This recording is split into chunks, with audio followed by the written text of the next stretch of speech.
Buenas noches, amigos televidentes. Bienvenidos a De Cerca con Elías Ruiz Matuc. Este sábado tenemos un interesante contenido en el día de hoy. Veamos de qué se trata nuestro reportaje del día de hoy. En esta semana hablamos con los expertos en el tema sobre el virus del Zika y el síndrome de Guillain-Barré como una forma de orientar a la población sobre el particular. Aquí, en De Cerca, con Elías Ruiz Matuc. A medida que van pasando los días, se está poniendo más interesante y hay más ardor en cuanto a lo que tiene que ver con la campaña proselitista. Y entonces, a medida, ya solamente este sábado, si contamos este sábado, vamos a tener 3 semanas más, pero incluida la de las elecciones presidenciales, congresionales y municipales, que es el 15 de mayo. Estamos hablando que ya estamos a ley de 3 semanas para esas elecciones. ¿Qué pasa entonces? Bueno, que todo lo que tiene que ver con las informaciones tiene que ver con política y con elecciones. Si no, veamos de qué se trató el resumen de noticias de esta semana.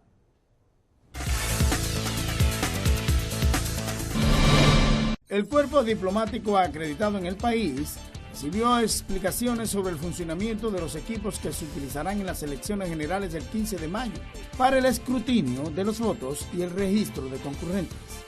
En presencia del canciller Andrés Navarro y los miembros del Pleno de la Junta Central Electoral, el director nacional de informática del organismo, Franklin Frías, hizo una demostración sobre el envío de las boletas, las revisiones y el tiempo que se tomará para enviarse al sistema. La delegación diplomática estuvo encabezada por el nuncio Tadeos Ocolo. En ese mismo tenor, el Pleno de la Junta Central Electoral decidió en esta semana acreditar a todos los embajadores extranjeros como invitados a las elecciones nacionales, no como observadores electorales. Sobre la solicitud de participación ciudadana para que le permitan un conteo manual, el Pleno decidió hacer una auditoría del escrutinio, tomando el 15% de los colegios electorales, cuyos votos serán contados en las juntas a los que pertenezcan esos colegios y servirá para contrastar los datos de los escáneres. Esta auditoría se hará condicionada a que sea en presencia de la prensa, los delegados de los partidos acreditados y los observadores internacionales. Se ha reducido la brecha entre el candidato oficialista Danilo Medina y el opositor Luis Abinader, según una segunda encuesta nacional de la firma mexicana Votia, cuyos resultados fueron divulgados el pasado lunes. De acuerdo a los datos, Medina tiene 47.5% y Abinader 43.1%. Este lunes habrá una encuesta Gallup hoy. La empresa Edesur Dominicana informó que en las últimas 3 semanas se han producido 1.286 interrupciones del servicio eléctrico por el déficit de generación registrado en su área de concesión. De acuerdo con un comunicado emitido por la empresa, 584.000 clientes ubicados en 191 circuitos dejaron de recibir en 5.851 horas de electricidad desde el 31 de marzo al pasado 18 de abril. De que algunas clínicas privadas y centros de autogestión tienen contratados médicos de distintas nacionalidades y especialidades, como son otorrino, cardiólogos, cirujanos cardiovasculares, cirujanos plásticos, ortopedistas, entre otros. Los directivos del Colegio Médico Dominicano denunciaron el miércoles pasado que una cantidad indeterminada de médicos extranjeros y dominicanos están ejerciendo la medicina de manera ilegal en los centros médicos privados y de autogestión del país. En ese sentido, dieron un plazo de 30 días a partir de la fecha para que los galenos en esa situación inicien la revalidación médica. En caso de que no hagan el procedimiento, serán sometidos a la justicia tanto los médicos como los centros de salud en donde estos laboran.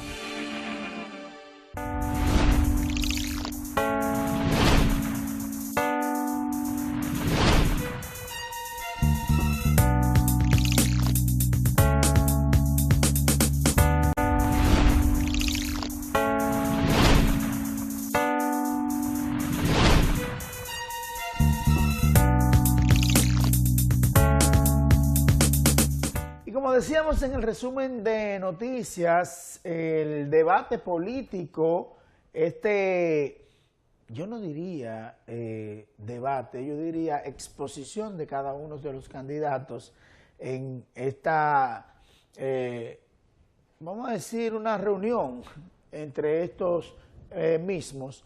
Lo que ha llamado la atención ha sido que ninguno llevó propuestas, solamente Pelegrín Castillo, de todos los candidatos presidenciales, y qué mal se lució esta intención de debate, primero porque Danilo Medina no asistió a este debate, segundo por lo que pasó con Luis Abinader, que lució un poco desgarbado, un poco como que no estaba en eso, como si lo hubiesen obligado.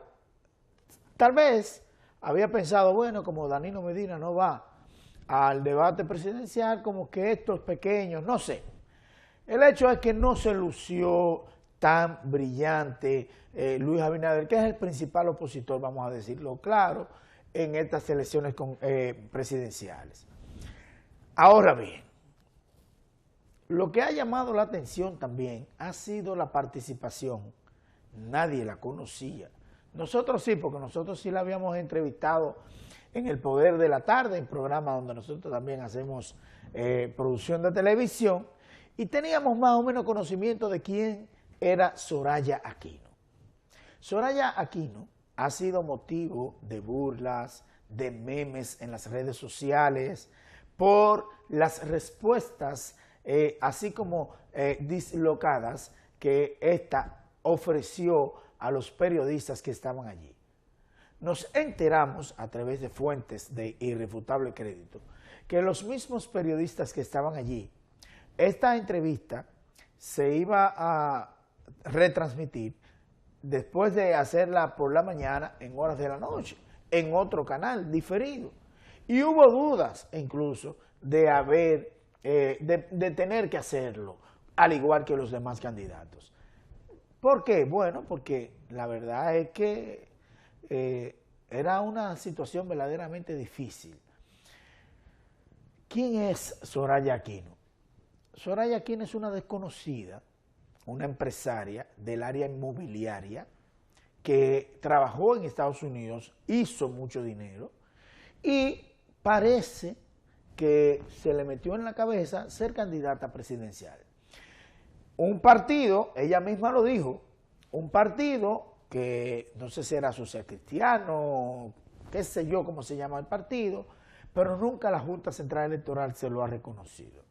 ¿Qué hizo ella? Bueno, pues entonces ella misma en la entrevista con los periodistas en el grupo de comunicaciones Corripio, dijo, bueno, como no me aprobaron, pues entonces yo busqué al PUN, dando clara evidencia de que se trató de una negociación. Porque vamos a hablar claro. ¿Qué quiere decir esto, señores? ¿Por qué yo trato este tema? Lo que quiere decir esto es que la falta de liderazgo en la República Dominicana, la falta de ideologías políticas en el país, la falta de credibilidad en los partidos políticos, hace que una persona como Soraya Aquino, que no tiene nada que ver con política, se meta a la política. Está bien, tú como ciudadano, tienes 35 años, de acuerdo con la Constitución de la República, tú puedes ser aspirante presidencial. Eso no te lo puede cohibir nadie. Ahora, ¿qué es la política? La política es una ciencia. Y recientemente entrevistamos a el Éxodo Paula, un político que yo digo, y que yo le decía, cómo una persona honrada, honesta, una persona con esa conducta intachable estaba metido en política. Porque la concepción que nosotros tenemos de lo que es la política es que el que se mete a político, el que hace política, es un tramposo. Regularmente eso es lo que uno hace. Entonces, de verdad que cuando uno ve a personas de esa honorabilidad, uno piensa, bueno, pero va a claudicar. Y el éxito Paula nos decía, no, también hay que abrirse paso los honestos hacia la política, porque la política es una ciencia. Es lo que decía nuestro patricio Juan Pablo Duarte. La política es hermosísima, pero siempre y cuando se haga de manera correcta. Lo que en este caso, ¿qué pretendería esta señora en cuanto a lo que tiene que ver con la política dominicana vernácula? ¿Cuáles son las proyecciones que pudiera tener? Ninguna, porque no tiene bagaje político ni background político para ejercer la política en la República Dominicana. Sí necesitamos líderes nuevos. Debemos sanear la política dominicana, pero no así. Lo que estamos haciendo es peor todavía. Lo que la gente está diciendo, óyeme, ¿qué vamos a hacer después de las elecciones presidenciales, congresionales y municipales de este 15 de mayo? ¿Qué va a pasar? Pero indudablemente,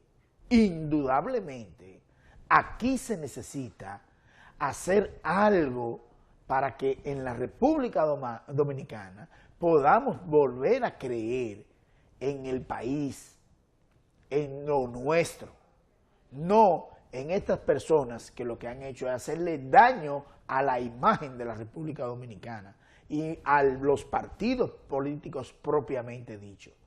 Esto va a hacer daño en el ámbito de lo que tiene que ver con la estabilidad democrática si no se toma en cuenta y no hacemos algo rápido. Hagámoslo. Nosotros los dominicanos, los ciudadanos, tenemos que involucrarnos. Pero no involucrarnos en partidos políticos, no necesariamente.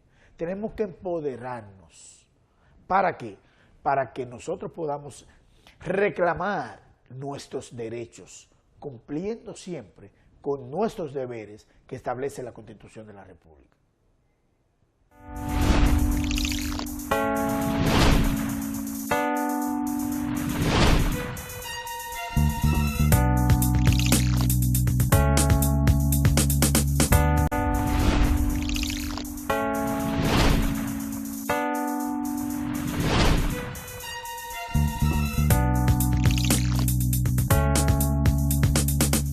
Como ustedes pueden ver y observar, la mayoría de nuestros reportajes de investigación tienen que ver con la orientación a la población.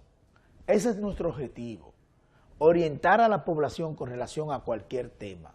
La semana pasada con relación a la violencia en las escuelas. Esta semana queremos hablar sobre el virus del Zika y el Guillain-Barré. ¿Qué es eso? Y es importante que la población lo conozca. ¿Para qué? Para evitar que pueda ser afectado por ello. Entrevistamos a los médicos expertos en el tema y además traemos información, estadísticas sobre el particular. Por favor, vea este reportaje y hágase un efecto multiplicador de ello. Divúlgalo. ¿Para qué? Para que la población dominicana conozca sobre este particular, sobre esta enfermedad que nos puede afectar a todos. Vamos a ver este reportaje sobre el Guillain-Barré.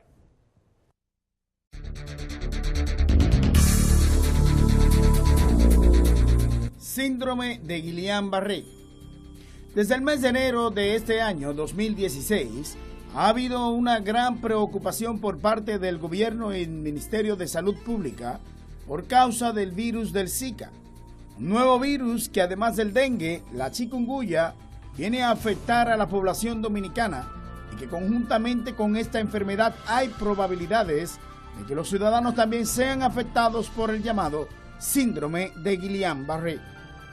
La preocupación del gobierno viene manifestándose hace varios meses, cuando el presidente Danilo Medina convocó a todos los órganos e instituciones gubernamentales para que se sumasen a la campaña y jornadas en contra del virus Zika, para lo cual estas instituciones públicas debieron sumarse a las jornadas de limpieza y campañas de concienciación en los distintos barrios, municipios, distritos municipales, provincias y campos del país. Esto a fin de crear conciencia en lo que tiene que ver con el mosquito Aedes aegypti, el mismo mosquito que causa el dengue y la chikungunya.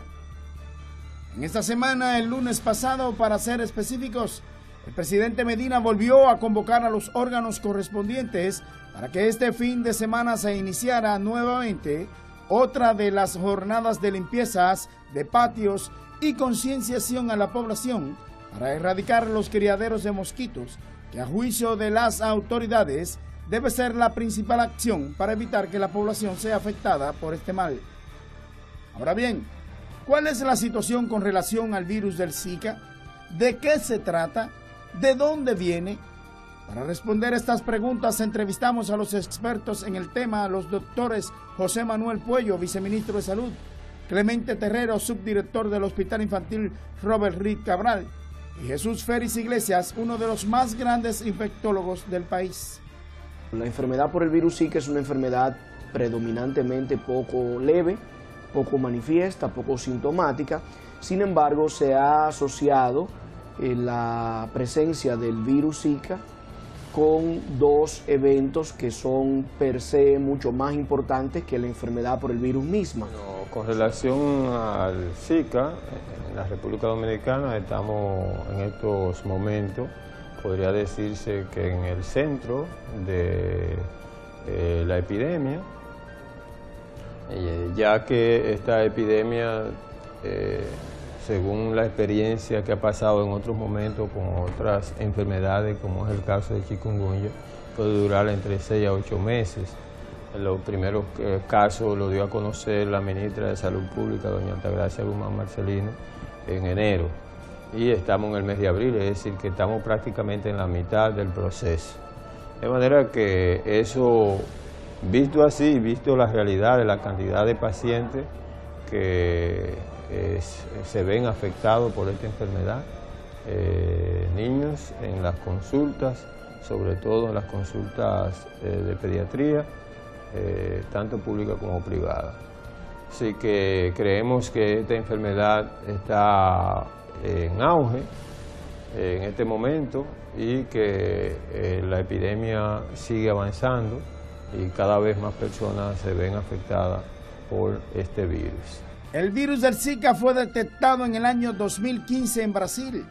Hasta la fecha, 33 países y o territorios de las Américas han confirmado casos autóctonos de infección por virus Zika a través de la transmisión vectorial.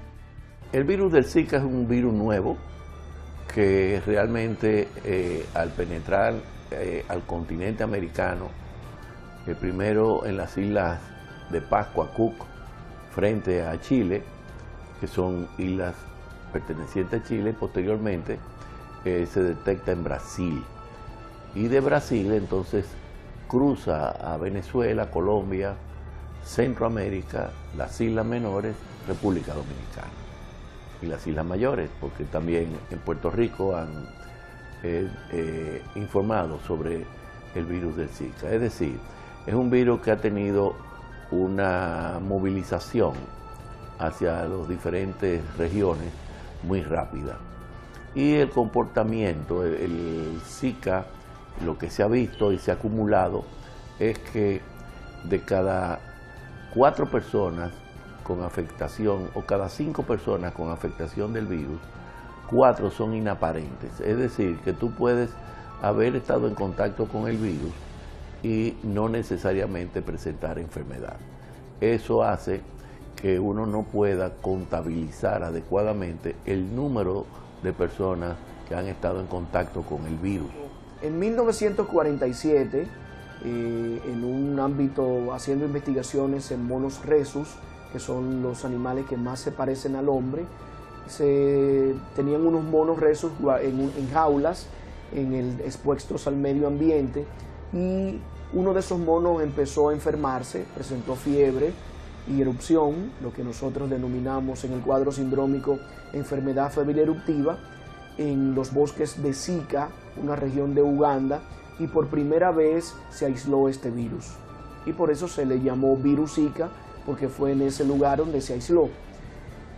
Hasta 1952 se mantuvo en el continente africano, pero con el movimiento de las personas empezó la enfermedad a moverse a territorios de Oceanía, que están en ultramar, llegó al sudeste de Asia, afectó a la Micronesia, a la Polinesia. Hay un brote muy bien documentado en la Polinesia francesa entre el año 2013 y el 2014, y en el mismo año 2014 llegó por primera vez al continente americano, a la isla de Pascua, que es un territorio, es una isla que pertenece a Chile.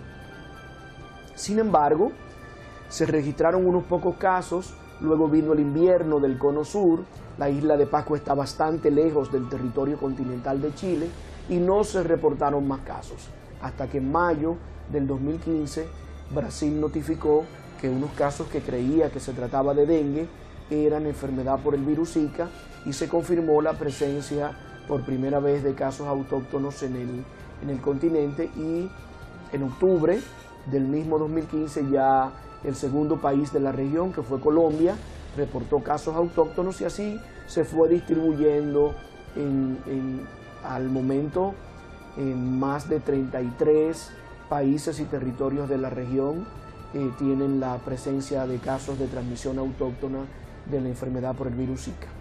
Si bien el modo principal de la transmisión del virus del Zika es vectorial, durante la epidemia en curso en las Américas, el sistema de vigilancia de los países en circulación autóctona o sin presencia del mosquito vector ha detectado casos de enfermedad por virus transmitidos por la vía sexual.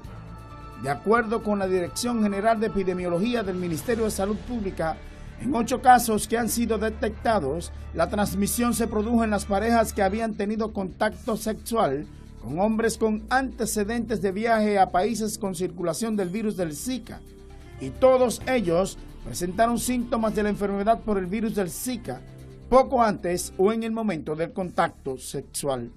En la región de las Américas se reportaron casos de transmisión sexual del virus Zika en Argentina, Chile y los Estados Unidos, mientras que en los 18 países y territorios de las Américas notificaron casos de enfermedad por virus del Zika en gestantes, como en Barbados, Brasil, Bolivia, Colombia, Costa Rica, la República Dominicana, Ecuador, El Salvador, la Guyana Francesa, Guadalupe, Guatemala, Martinica, México, Nicaragua, Panamá, Paraguay, Puerto Rico y San Martín. Ahora bien, ¿cuál es la situación nacional de la infección por el virus Zika? A la semana epidemiológica número 13, nosotros en nuestro Sistema Nacional de Vigilancia Epidemiológica ha captado 1.249 casos sospechosos de la enfermedad. Hay que recordar que cuando la sintomatología es leve, que es el caso de la mayoría de los pacientes que hacen sintomatología de síndrome de Guillain-Barré, entonces las personas no demandan atenciones, sino que la fiebre leve, el rash, el eritema, la erupción en la piel o los ojos enrojecidos, pues rápidamente la fiebre cae, el dolor cesa y entonces no demandan atenciones y por tanto no se notifica. Según el boletín al que hace referencia Pollo, en esta semana se notificó 146 casos de fiebre por virus Zika. 145 corresponden a territorios con transmisión confirmada. Con los casos recientes suman a 1.249 los sospechosos y 56 confirmados con el virus del Zika. Pero es menester aclarar que no todos los casos se reportan. También pasa que entre el 75 y el 80% de las personas que se infectan con el virus Zika no desarrollan síntoma alguno y por eso no demandan atenciones en ningún lugar. En el hospital no se han registrado esa gran cantidad de casos, porque como tú sabes, son pacientes que se manejan prácticamente ambulatorio. La enfermedad, la 2/3 parte es asintomática y la mayoría de los pacientes que tienen síntomas, los síntomas son muy leves, de manera que casi nunca demandan atención por esta causa. De manera que en el hospital tenemos alrededor de 70 casos probables de Zika, desde que se dio a conocer los primeros casos en el país, es decir, lo que va de todo el año. Solamente una persona de esas 5 va a presentar manifestaciones clínicas. Y afortunadamente, las manifestaciones clínicas no son tan severas como la epidemia de otro virus nuevo en el continente, que fue la chikungunya, que producía unos dolores fuertísimos de las articulaciones. En este caso, la fiebre del Zika es una fiebre moderada que generalmente no pasa de 38,5. Puede haber un malestar general leve, con dolor de cabeza leve.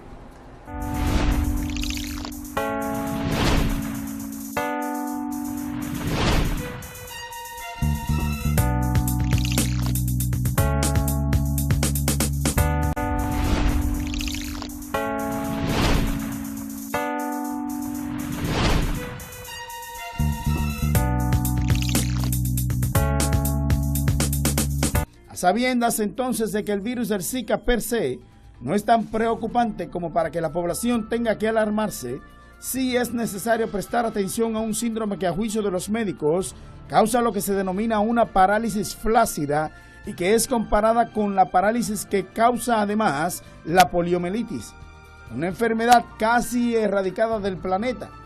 El síndrome de Guillain-Barré es mucho más peligroso, ya que en sus casos más extremos puede causar la muerte. El síndrome de Guillain-Barré es un trastorno neurológico, autoinmune, y yo prefiero explicarlo de la manera siguiente. El organismo crea anticuerpos contra una sustancia que hay en las células nerviosas, en las neuronas, que se llama mielina. Y la mielina es el conductor del impulso nervioso. Cuando yo quiero saludarte y estrechar tu mano, mi cerebro le ordena a los músculos de mi brazo que se acerquen hacia ti, que abran la mano y que cuando yo te salude haga una presión para que tú sientas que te estoy apretando la mano, pero no que sea una presión tan fuerte que tú sientas que yo te estoy lastimando, que te estoy apretando muy fuerte. Todo eso lo ordena el cerebro y a través de la mielina que va en las células nerviosas, en los nervios periféricos, llega la información a los músculos para que ejecuten esa acción motora. Cuando la mielina se daña, el cerebro sigue, por esos anticuerpos que se crean en su contra, el cerebro sigue ordenando que yo acerque los músculos de mi brazo y que mi mano se abra y que te apriete para saludarte, pero no puede ejecutarse la acción porque está interrumpida la señal. Es como cuando se ha dañado el cableado que va a tu casa. En el sector, en el barrio donde vives hay luz, porque la central de donde se genera la electricidad está funcionando, pero a tu casa no llega porque se ha interrumpido, se ha roto un alambre, un cable, y es necesario repararlo para que pueda llegar la energía a tu vivienda. Eso es de manera clara que nuestro público entienda el síndrome de Guillain-Barré. Es una parálisis o un debilitamiento muscular que generalmente es simétrico, esa es una de las características importantes, que se inicia en las piernas, en los músculos de las piernas con debilidad y posteriormente parálisis, y puede ser ascendente, es decir, no solamente tomar las piernas, sino también los muslos, los brazos, el abdomen, y si llega al tórax, puede afectar los músculos respiratorios y el paciente, de no tratarse adecuadamente, puede morir por falta de respiración. Afortunadamente, este síndrome de Guillain-Barré, que es la parálisis de los músculos de las extremidades, y como hemos descrito, que puede ser reversible y el paciente afectado puede volver hacia la normalidad. Hemos tenido casos en la República Dominicana de Guillain-Barré. En el país se han registrado hasta el momento unos 22 casos que han presentado esta complicación. 3 de estas personas fallecieron durante su hospitalización. Las defunciones corresponden a un hombre de 64 años residente en Asua, y 2 mujeres de 82 y 42 años respectivamente, residentes en el Distrito Nacional. El sistema de vigilancia epidemiológica ha captado 22 casos de síndrome de Guillain-Barré con asociación de enfermedad por el virus Zika. Nuestro sistema de provisión de medicamentos de alto costo, porque la inmunoglobulina es un medicamento de alto costo, y el Ministerio de Salud garantiza, independientemente de la condición del paciente e independientemente de su nivel de aseguramiento o si está asociada a la enfermedad por el virus Zika o no, nuestro programa de medicamentos de alto costo dispensa las inmunoglobulinas al paciente que tenga Guillain-Barré y que las necesite. Simplemente basta con comunicarse con la persona que coordina esa parte del programa, que es el licenciado Darío Ureña, a unos números telefónicos, se envía una información básica que necesitamos para poder corroborar que se trata de un paciente y que se trata de la enfermedad. El médico hace un pequeño historial clínico, resumen, y se le dispensa las inmunoglobulinas. En el caso del Hospital Infantil Robert Rick Cabral, aunque sí se conocen algunos casos, en los actuales momentos no se han escenificado. Aquí no hemos tenido en estos días casos ingresados, no hemos tenido casos ingresados de Guillain-Barré. Aunque privado sí tuvimos un caso que lo manejamos en el Centro de Ginecología y Obstetricia, y en el día de ayer referimos un niño a la Plaza de la Salud del mismo centro, que llegó a la emergencia, y por las implicaciones que tenía decidimos mandarlo a la Plaza de la Salud porque estaba evolucionando muy rápido y porque en base a esta evolución pensamos que en algún momento iba a complicarse o a tener una parálisis respiratoria. Y estos pacientes necesitan ya de otro tipo de intervención distinta a los niños que no tienen este tipo de afectación. Todavía no hemos tenido en este momento, pero anteriormente lo hemos tenido, porque debo decirte algo. Este síndrome de Guillain-Barré no solamente el Zika lo puede producir cualquier virus. Un virus de la gripe, el virus del VIH, cualquier tipo de virus te puede producir un Guillain-Barré. Pero además de causar el síndrome de Guillain-Barré, el virus del Zika es causante de otros síntomas, especialmente en mujeres en gestación. Se trata de la microcefalia.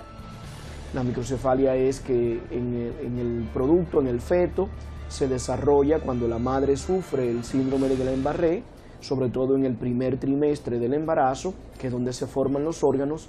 Hay un desarrollo disminuido del cerebro y por lo tanto la cabeza es mucho más pequeña de lo que normalmente sería la medición del perímetro craneano. Por lo tanto, en el 90% de los casos se asocia a retraso mental y se trata de un niño especial que va a necesitar cuidados especiales. Que este virus afecta al tejido nervioso en el producto de una mujer embarazada, y aparentemente esa afectación puede ser en cualquier semana de gestación, no necesariamente en las primeras 12 semanas, que es el periodo de la organogénesis, que quiere decir el periodo de la formación de los órganos, sino que puede afectar al sistema nervioso de ese producto en cualquier semana de la gestación, y el virus en el tejido nervioso puede producir un daño del tejido nervioso. Cuando es muy severo puede producir microcefalia, y en otros casos el daño es severo que el niño puede nacer muerto. De acuerdo con el boletín número 13 sobre la situación nacional de la infección por el virus Zika, que ya hemos mencionado, de 87 embarazadas sospechosas de haber sido infectadas por el virus, 53 presentaron síntomas de la enfermedad en las primeras 24 semanas de gestación, confirmándose la infección en 19 de estas mujeres.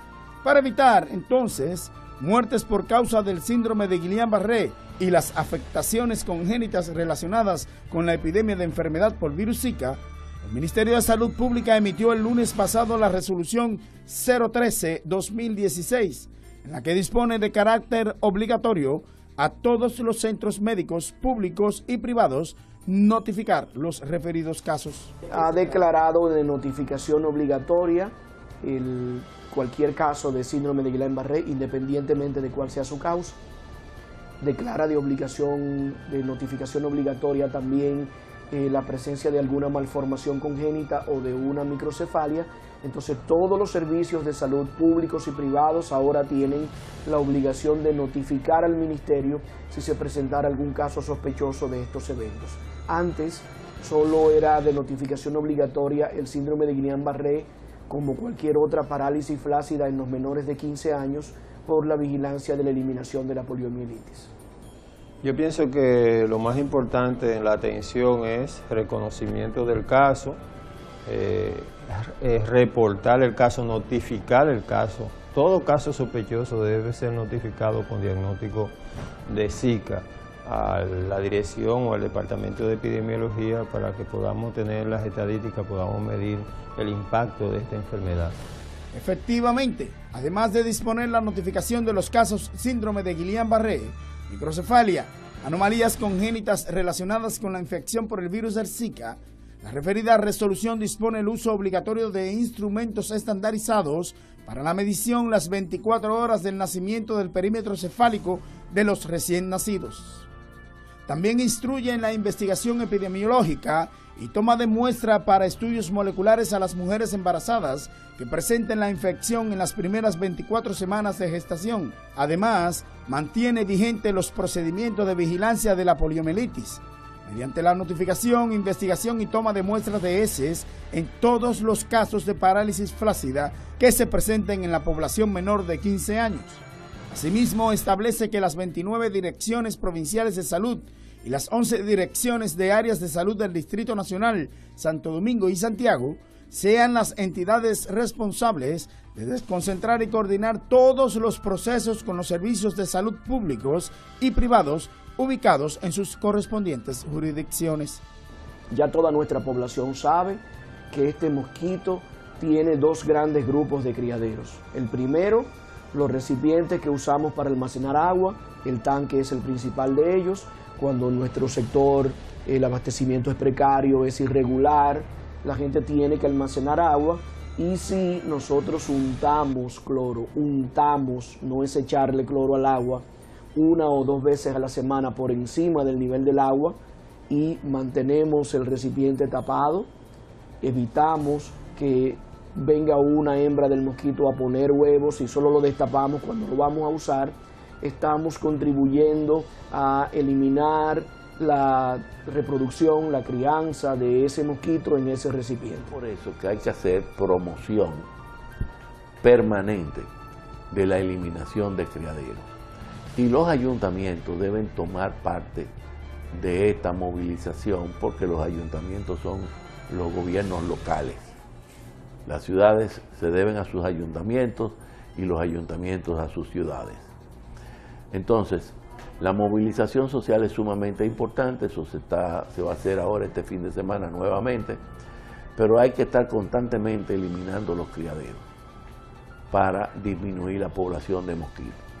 Si eliminamos los criaderos, no solamente estamos contribuyendo a controlar la epidemia de Zika, sino también la epidemia de dengue, que este año también nos está afectando, y si hay algún caso remanente de la chikungunya, también lo eliminamos. Por lo tanto, lo más importante en la prevención es la eliminación de los criaderos del mosquito Aedes aegypti. Bueno, esta enfermedad se transmite a través de un mosquito.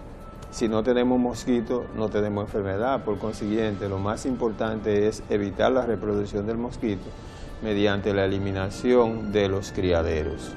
Todo recipiente que se llene de agua es un criadero de mosquitos. Por consiguiente, todos debemos hacer conciencia de eso y trabajar de forma consciente en la eliminación de los criaderos alrededor de nuestras viviendas, y donde quiera que veamos un recipiente que pueda contener agua y que pueda convertirse en un criadero de mosquitos, pues debemos a eliminarlo. Nosotros una vez a la semana inspeccionamos nuestro entorno, salimos al patio, al jardín, al callejón, chequeamos en el techo, en el solar baldío que está cerca y vemos si tenemos tirados ahí recipientes que cuando llueve pueden almacenar agua y convertirse en criaderos, latas, botellas, pedazos plásticos de galones, gomas, todo lo que nosotros dejamos tirado ahí. Entonces le botamos el agua, eliminamos ese recipiente, lo que querramos guardar, lo guardamos bajo techo, donde no se moje cuando llueve. Estamos completando esa importante medida de prevención. A nuestro modo de ver, para que la población dominicana evite, junto con las autoridades dominicanas de salud, ser afectado por esta enfermedad, debemos cooperar acatando las direcciones del organismo y limpiando nuestros propios entornos. Esto es todo por hoy, este sábado 23 de abril del año 2016. Esperamos que esté con nosotros en la próxima semana con otro reportaje interesante con el contenido de nuestro programa De Cerca con Elías Ruiz Matuc, aquí en Cinevisión, Canal 19. No se lo pierda.